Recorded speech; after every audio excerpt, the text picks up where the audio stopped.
Welcome to the Private Lenders Podcast with your hosts from Hard Money Bankers, Jason Balin and Chris Haddon. This podcast is sponsored by hardmoneymastermind.com.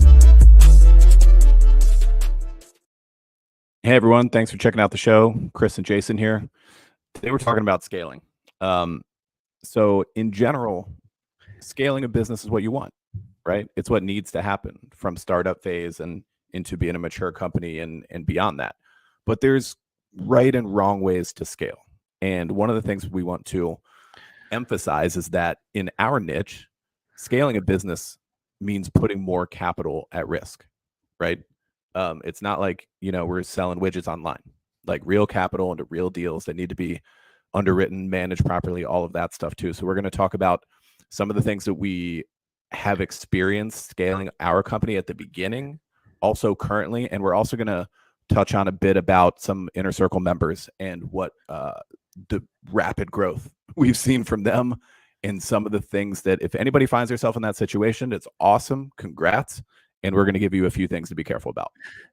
Absolutely. So if you've been lending for a while or you're an experienced lender, like think back from when you started and like the amount of love that you put into each individual file, like how you found the deal, how long it took you to nurture that relationship with the borrower, spending time with them over the phone, underwriting the file, in essence, creating systems, documents, and processes, from scratch, because that's just what it was. Right. And, I don't know about you, but when we started, like we would do like our first year, I think we did 16 loans or whatever. 16, 18, something like that. And then we would double year after year after year after year for, several years. Right.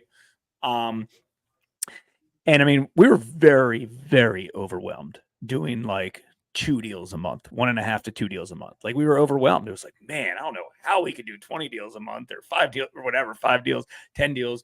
And obviously we all know as you set up processes and systems and you hire staff and employees and buy software, that's what works. But it wasn't necessarily like, at first there was 2 sides of it. There was the time commitment of it, of like, we don't have the time to do it. But it was also the scary thing was like, well, how can I do this without replacing myself? And how am I going to give like the love and attention to these files? Not necessarily just, good customer service to the borrower, but also to make sure we were diligent and protecting our capital base, our investors, to make sure that we were doing the best loan and nothing was slipped through the cracks, right? Because like it was our responsibility to make sure nothing was slipping through the cracks. And, with a small amount of deals, it's manageable. But as you grow and grow and grow, like what checks and balances and QC do you put in place to make sure that every deal you do is a home run deal or an A+ deal or, a 99% secured deal? Yeah, I mean, let's walk through a few of the things we experienced early on. So like Jason mentioned, just actually getting the work done in a very, very manual way was challenging. And you do feel like you're in the weeds just doing 2 loans a month. I mean, Jason was answering every phone call and I was cutting every check. I was making copies of documents and stuff constantly. Like I would make copies of documents, like say we had 2 or 3 investors in a loan after like a loan file after it closed, and I'm mailing stuff out along with the checks that I'm cutting from QuickBooks. And like, that doesn't scale right there. Like that is a very tough way to get through stuff.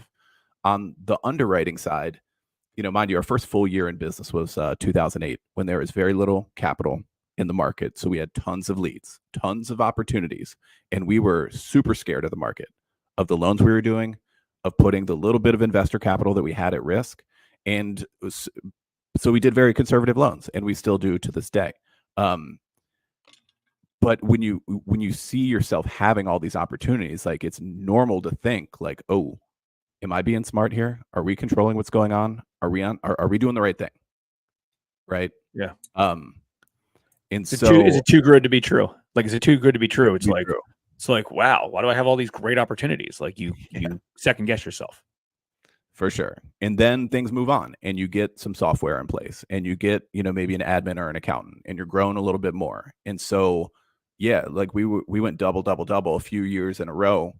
And so we moved to another office and we had maybe 2 staff, something like that, 2 full-timers. And we decided to hire a business coach because we were new in the game, not just lending, but business in general. I mean, we were around 30 or so at that time, 30, 31.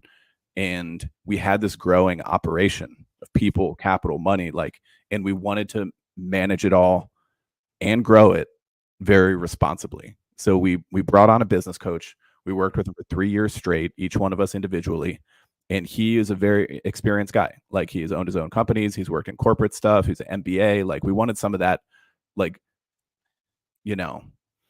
that very standard, by the book business advice, in addition to the other things we worked on with him, like, personal development and all of that, growing as a business owner and entrepreneur. And it was really, really valuable having that hand to guide us through some of this growth time and to make sure that we weren't going to screw it up. That was part of the goal there. Is we got this growing thing. It's good. Bottom line's increasing every year. Portfolio's increasing every year. Let's make sure we don't screw it up. And that was kind of, one of maybe the second season of our business, right? Besides startup phase, kind of that growth and get to maturity kind of phase.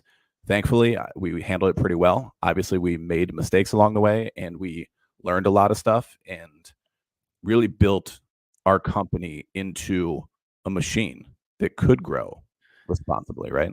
Yeah, and quick story about an early hire that we probably wouldn't have made unless our business coach made us make this, and it's for our portfolio manager and our processor, Terry, who's still here today. And that was 10 plus years ago, because she's been here for over 10 years. So we probably had that started that conversation 11 or so years ago. And, I was doing all the processing, underwriting, and for the most part, originating at that time. We had a few people that were helping originate and stuff like that, but I was kind of doing all that. And to me, I was like, there's no way I can replace the processing side of this, because because if you're currently lending and you're a smaller operation, that the origination, the processing, the underwriting kind of all goes side by side. It's one person, it's you, and you're doing the majority of it, right? And it all overlaps, and it overlaps in a good way, meaning you know exactly what's going on in the file, because you talk to the borrower up front, you're talking to them in real time, you're collecting the docs from them, you're analyzing, underwriting the docs from them, you're coordinating with the closing company. What is going on. You know exactly how that HUD 1 should look like. Does it match up to your original, use of funds or term sheet that you provide to them with the cash to close, right? So it all matches up. And I was nervous that, hey, if I wasn't doing the processing side of it, that I would miss things, right? Or, everyone always has that notion, if you're in business, of well, I can't hire somebody, how can I, what happens if they're not as good as me? And Tony's response to me was, well, what happens if they're 80% as good as you? Let's say they're 80%, but they do everything and you don't have to do any of it. And guess what? Chances are they're going to be 100% or not 110% better than you anyways, which was exactly the truth, which was 100% accurate. She's significantly better than me. With that. And luckily our first person that we hired for that position worked out great. So we didn't have to, we didn't have to kind of go and test that compared to some other positions that we'd hired for since then. Point being is I was still able to create a system, a QC system with that person in place, that I could still make sure nothing slipped through the cracks. And, real quick on that, if you're in a position right now that you're looking to hire someone like that, think about it like this. A deal comes in, you look at it, you determine how much you can lend, right? There's a touch, right? And then when the file gets, and this is what I do in real time, when the file goes to our title attorney, or our loan doc attorney to do loan docs and title review, when the file gets sent in there, that means we have a full file, right? So I go into the file right then and I double check to make sure everything is accurate in the file. And if there's anything missing, things like that, cool. Let's get that squared up. And then again, when loan docs come out, we're about to go to closing, I can go QC, make sure everything's there. And then right before we send the wire, final look to make sure everything's there. The HUD 1 matches up, approve the HUD 1, things like that. So again, and these touches don't take a long time. This is a few minutes, a few times. So it's a way to really, replace myself without giving up, control, and, the QC quality control is still in place. Yeah. So talking about systems and stuff, there are definitely better options. I shouldn't say better. Yeah, better and more options out there in terms of software for managing your loan portfolio. And whichever one you choose, just go with something, right? Go with something so that you can know exactly what is going on with your outstanding portfolio. When are payments due? What's up with your construction balances? When are the last time they took a draw? Maturity dates, right? Like you need to have a very easy way to know exactly what's going on there. Like there is an extreme example, but we know of a private lender who it was lending on the side, and he did a loan for $60K on a piece of property here locally, and he ended up forgetting about it. I mean, it's a dumb story and an extreme example, but he actually forgot that he had an outstanding loan until, I don't know, something bad happened. Point being, I'm not saying people listening now would do that, actually forget about a loan, but without the right stuff in place, it's hard to see and know exactly what's going on if you have dozens of loans outstanding. So we're going to talk about some current stuff.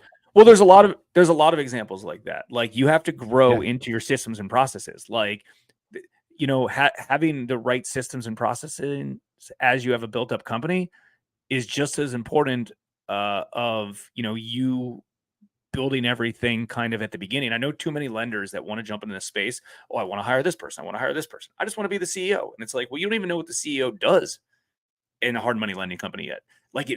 Like for instance, you might have in your other corporate job, or maybe you own a real estate brokerage and you do that. But keep in mind, on these deals, you have an economic interest in these deals until it gets paid off. You know, you're responsible for that capital. If it's your own money or a private investor's capital. So like you have to make that ultimate decision. If you're looking to invest in a business or invest in a stock or something, it's not like, you know, you would just have people in place and be like, cool, just do everything and I'll just be back here. It's not like selling real estate where in essence, like you can hire a team very, very quickly. Oh, who's the best social media manager? Who's the best, you know, listing broker? Who's the best buyer's agent? Who's the best buyer's agent? Who's the best transaction coordinator?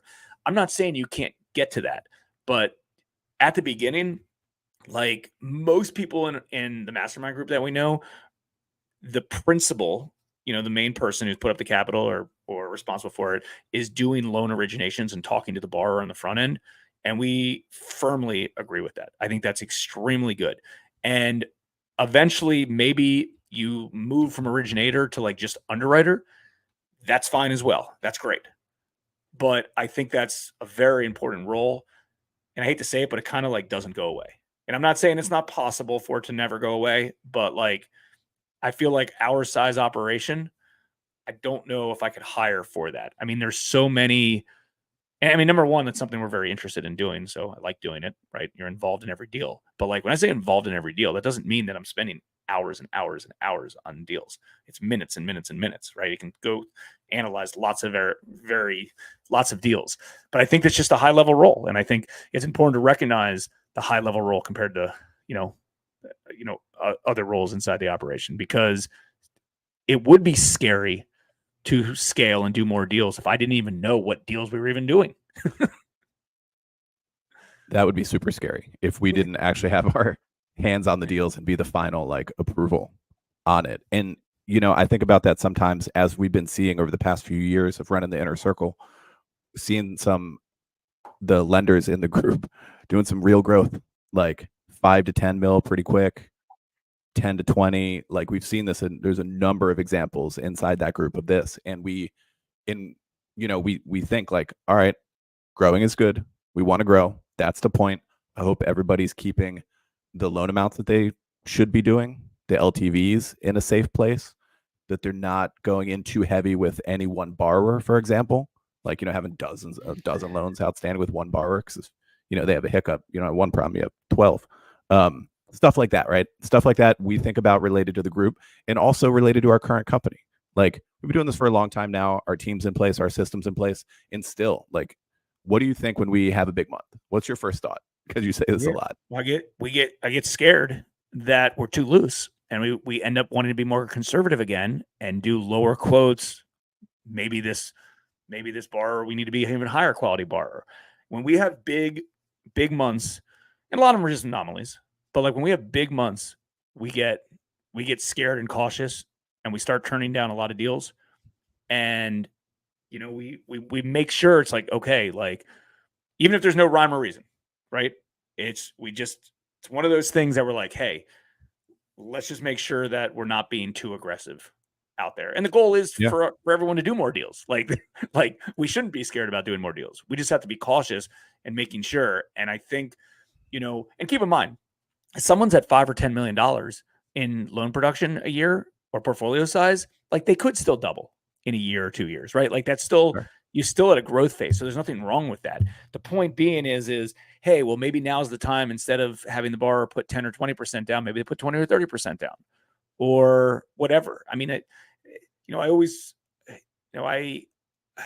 it's kind of a game of how we're quoting borrowers in real time, right? Like, hey, if I talk to every borrower and they're okay with 12.99 and 3 and 20% down, and like 10 out of 10 are like that, it's like, shit, maybe we should be 25% down or 30% down. And if I talk to, let's say 10 out of 10 people and I tell them 30% down and they all say no, it's like, okay, there we go. Like maybe we should be 25% down or 20% down. Like this is a real life algorithm that happens based on what's happening in the market conditions. And I think it's important to just kind of stay front of mind, on it. If it makes sense, just to see, right? Like the real estate market does change, and it changes quickly when it does. And, we try to make this, as safe and conservative as a business model that we can. Like if we're not doing any loans, our business model is flawed. If we're doing, 100 loans a month and we're used to 20 deals a month, maybe we should be a little bit more cautious. Yeah, I mean, it's just the mentality of an underwriter is that you're always preparing for that down market, just constantly, right? And most of the time it never comes. Eventually it will, but that's a topic for another day. So hope you guys are growing and doing it in a smart way. We appreciate everyone listening, and we will see you inside hardmoneymastermind.com and back here next time on the podcast. Have a good one. We hope you enjoyed this episode of the Private Lenders Podcast. Please note that the opinions stated by all the speakers on this show are only opinions and not intended for legal, financial, or accounting advice. Please make sure to always check with your own legal, accounting, and financial professionals. If you enjoyed this episode of the Private Lenders Podcast, we'd appreciate it if you would spread the word. Make sure to check out hardmoneymastermind.com, the #1 free community for new and experienced private and hard money lenders.